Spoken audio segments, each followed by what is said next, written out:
আজি ভাবিলোঁ মই এটা কেক বনাওঁ, কিন্তু মোৰ হেণ্ড ব্লেণ্ডাৰটোৱে বেয়া হৈ থাকিল। তো কেক বনাম যিহেতু 3টা কণী ল'লোঁ, সেইটো মই মিক্সাৰ গ্ৰাইণ্ডাৰতে অলপ পাতল হোৱালৈকে মাৰি ল'ম বুলি মই জাৰটোত কণীকেইটা ভাঙি লৈ ল'লোঁ। তাৰপিছত তাতে দিলোঁ অলপ নিমখ, দি উঠি মই তাক অলপ ব্লেণ্ড কৰি অলপ পাতল কৰি ল'লোঁ। তাতে দি দিলোঁ চুগাৰ, দেন আকৌ মই তাক অলপ মিক্সাৰ গ্ৰাইণ্ডাৰত মাৰি উঠি তাক মই লৈ ল'লোঁ বাউলত। এতিয়া মই নিজৰ হাত জগন্নাথ বুলি কৈ উঠি নিজৰ হাতেৰে ফেটি আছোঁ আৰু তাতে দি দিলোঁ অলপ ময়দাৰ পিছত মই ইয়াতে দি দিম বেকিং পাউডাৰ আৰু অলপমান বেকিং ছ'ডা দিম, কিয়নো ইয়াতে এটা ছিক্ৰেট ইনগ্ৰিডিয়েণ্ট যাব, তো সেইটোৰ কাৰণে বেকিং ছ'ডা থকাটো খুবেই প্ৰয়োজনীয়।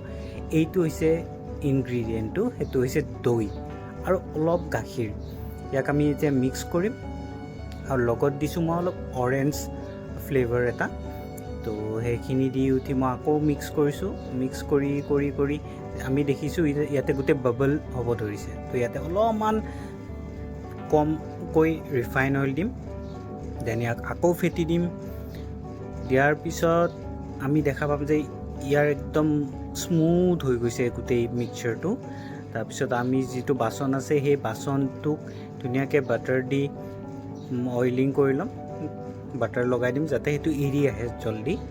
আৰু তাৰ ওপৰত দি দিম আমি টুটি ফুটি, যিবিলাক এইটো চব কিনাই হয়, তো সেইটো আনি উঠি দি দিছোঁ। কিন্তু আজি আমি ড্ৰাই হিটত নবনাওঁ, আমি বনাম আজি ষ্টিমত।